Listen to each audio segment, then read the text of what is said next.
हारून साहब ये तो देखें जरा, क्या ये पूरा फ्लैंक ऐसे लग रहा है कि सारी बार्बीज बन के बैठी हुई हैं। हमारा फ्लैंक लगता है जिंदगी से बहुत खुश है, कलरफुल कपड़ों में बैठे। अच्छा वैसे ये बात है, आप आजकल देखें पाकिस्तान में जो कंस्ट्रक्शंस हो रही हैं वो ज्यादा ब्लैक और ग्रे में हो रही हैं। दिस शोज के ओवरऑल जो जहन है वो डिप्रेसिव है लोगों का।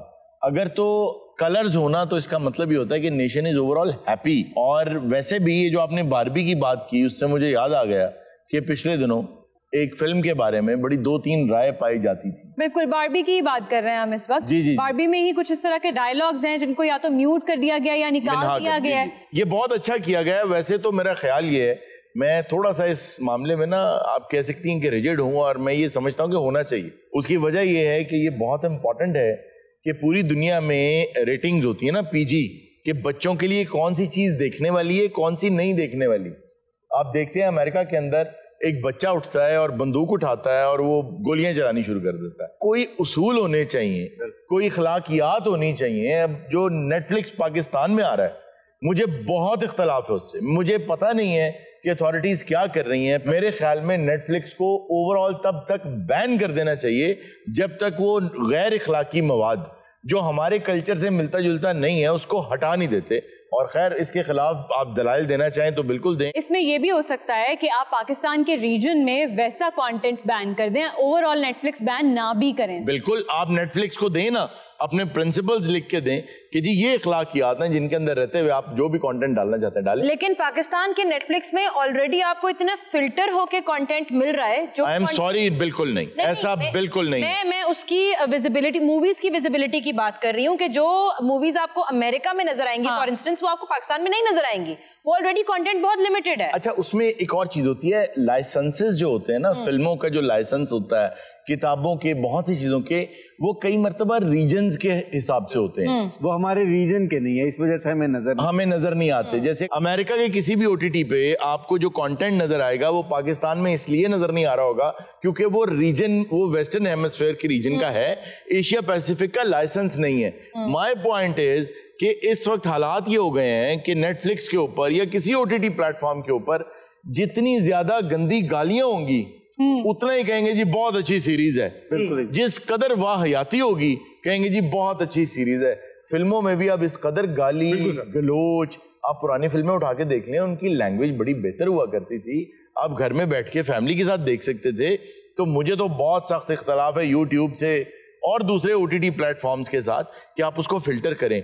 और ये सब कुछ जो हो रहा है, आप इमेजिन करें, क्या आप ममलिकत पाकिस्तान के अंदर जो चीजें आपको ओटीटी प्लेटफॉर्म से मिल रही हैं पाकिस्तानी ड्रामाज में दिखा सकते हैं? नहीं दिखा सकते। क्या वो गालियां दे सकते हैं नेशनल टीवी पे?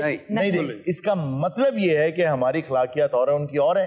और आपको पता है ये हो क्यों रहा है? क्यों? ये इसलिए हो रहा है कि आपने एक वर्ड सुन रखा होगा, new world order. New world order, या ठीक है। जब जंगे अजीम दोम हुई थी, वर्ल्ड वॉर 2, तो उसमें हुआ ये था इन शॉर्ट कि America was the winner, victorious, और बाकी सब नीचे। वो बन गया था चौधरी। अब उस चौधरी को ये पता था कि मेरे खिलाफ कल को लोग उठेंगे क्योंकि मैं सबसे पावरफुल हो गया हूं।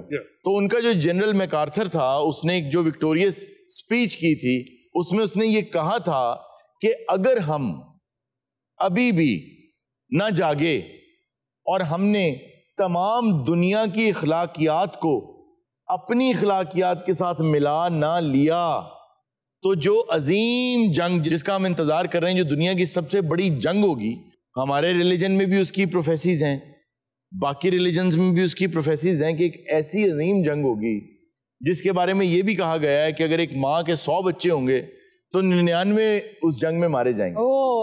उसके बारे में यह भी कहा जाता है कि एक परिंदा ऐसा होगा जो उड़ता रहेगा और वो लाश पे उतरना नहीं चाहेगा, लेकिन वो थक के गिर जाएगा और लाश पे ही गिरेगा।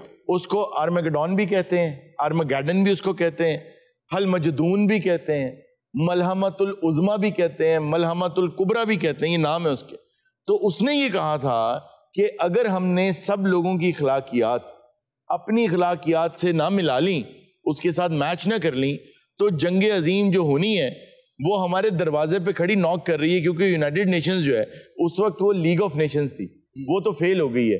تو انہوں نے کیا یہ کہ بڑے آرام سے تھوڑا تھوڑا کر کے بچوں کے کارٹونز کے ذریعے, کامیڈی شوز کے ذریعے اور طریقوں سے انہوں نے ویسٹرن جو کلچر ہے, یہ تو ایک لارجر اسکیل پہ ہے. OTT پلیٹ فارمز جیسے نیٹ فلکس ہے, وہ ذرا تھوڑے سے زیادہ ایج کے لوگ دیکھتے ہیں. زیادہ خطرناک بات یہ ہے کہ یوٹیوب فار کڈز جو ہے اس میں سبلیمنلی کارٹونز میں ایسے ایسے میسیجز, پکٹوریل امیجز اب امبیڈ کر دیے گئے ہیں جو کہ obscenity پھیلا رہے ہیں, جو کہ نہیں بچوں کو دیکھنا چاہیے. اور کیونکہ وہ سبلیمنل ہیں تو وہ کہیں نہ کہیں آپ کو کسی بچے کو سب کانشیسلی افیکٹ کر رہے ہوتے ہیں, لیکن وہ آن دا فیس آف اٹ نہیں, اس کے ریزلٹ اس کا افیکٹ نہیں پتا چلتا. اب جو کارٹونز بھی بن رہے ہیں وہ بھی کلرفل نہیں ہوتے ہیں. اچھا, اب بہت سارے کارٹونز ایسے آ رہے ہیں کہ جو مطلب دیکھ کے بندہ ڈپریس ہوگا کہ میں کیا, آپ تھوڑی دیر سے زیادہ اس کو دیکھ نہیں سکتے. اچھا, ایک دو مرتبہ مجھے ایسا اتفاق ہوا کہ کارٹونز ایسی باتیں کر رہے ہیں جو بڑوں کے کرنے والی ہیں, وہ بچے دیکھ رہے ہیں اور وہ بڑوں والی باتیں کر رہے ہیں. اچھا, اب اگر یہ سب باتیں ہو گئی ہیں تو لاہور کے بہترین سنیماز میں ایک شاندار سی فلم اوپن ہائمر لگی ہوئی ہے جو ایک بہت ہی اعلیٰ ڈائریکٹر کرسٹوفر نولین کی ہے, وہ ضرور دیکھیں. My most favourite Christopher Nolan. ہم جیسے بات کر رہے تھے نا موویز کو لے کے, تو باربی اور اوپن ہائمر دونوں لگی ہوئی ہیں, اور باربی کا باکس آفس پہ زیادہ اچھا بزنس جا رہا ہے اوپن ہائمر. لیکن اس کی وجہ بھی ہے کہ باربی نے اپنا جو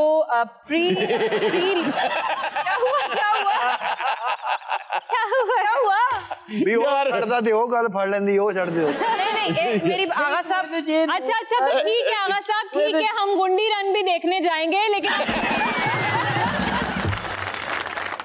تو سونے یہ چیز نوٹ کر کے, اسی تو چلو انپڑھ آدمی ہیں, بے شک بے شک, وہ یہ چار بندے گلاں کر رہے ہو, وہ پڑھے لکھے بندہ ہے, وہ بھی پوڈسٹل فین جے بنے ہیں نہیں ہوندیاں مچھاں گلیاں سکا رہے ہیں. جیسے ہم لوگوں نے بہت سی چیزوں پہ بین کی بات کی, بین ایک ایسی تھن لائن ہے کہ جب آپ چیزوں پہ لگانا شروع کر دیتے ہیں نا تو پھر وہ لگتے ان چیزوں پہ بھی لگ جاتی ہے جن پہ نہیں لگنا چاہیے. صحیح بات ہے. تو بین ایک ایسی چیز ہے جس کے اوپر بیٹھ کے پوری ڈسکشن ہونی چاہیے, رولز ریگولیشن سیٹ ہونے چاہیے. اگر آپ نے صرف جذبات کی رو میں بیٹھ کے کسی بھی چیز کے اوپر بین لگانا ہے تو وہ آپ پھر یقین رکھیں کہ ایک دن آپ کے اپنے جن چیزوں پہ آپ یقین رکھتے ہیں, بلیو رکھتے ہیں, ان کے اوپر بھی بین لگا دیں. ویسے آغا صاحب آپ بھی فلموں کے شوقین رہے ہیں کسی دور میں, آپ کی سب سے فیوریٹ فلم کون سی؟ اچھو لوریا. نہیں سر, میں نہیں بولا سنی آ رہا, جڑی مرضی گل کرو, میں لافٹر نہیں دینا یہ سچی گل جڑی ہے. سلیم میرا بہت اچھا دوست ہے جی, میں نے فلم دا ویسے ہی شوق. اچھا, آپ نے فلمیں نہ انڈین نہ پاکستانی, میں فلم دیکھتا ہی نہیں, میں نے اپنی فلم بھی نہیں دیکھی. یہ اپنا شو بھی نہیں دیکھتا جڑا کر رہا, وہ تو اتنے بیٹھا کی کرنا. میں نے چل میرا بہت پارٹ 1 پارٹ 2 پارٹ 3 تینوں فلمیں کی جی, میں قسم کھا کے کہہ سکتا ہوں کہ میں نے تینوں پارٹ اس کے نہیں دیکھے. اوے انا ہے تو دیکھدا کیوں نہیں؟ نہیں وہ اس لیے نہیں دیکھتے, وہ دیکھنے جاتے کہتے چل میرا پوت. سلیم صاحب آپ کیا کہتے ہیں؟ پاکستان میں اتنے ٹیلنٹڈ لوگ ہیں, یہ کنٹینٹ تیار کریں نا پوری دنیا کے لیے. سلیم صاحب میرا آپ سے یہ سوال ہے, جی جمالیاتی حس کی تسکین کے لیے مقننہ کو کن اصولوں کو وضع کرنا چاہیے؟ پہلے تے جمالیاتی حس اور مقننہ جی اے میں پتا کر دو, میں دیئے جتیاں کھاواں. بھائی میں تھوڑا جا دسو, ایک ادھی تے میں مارا.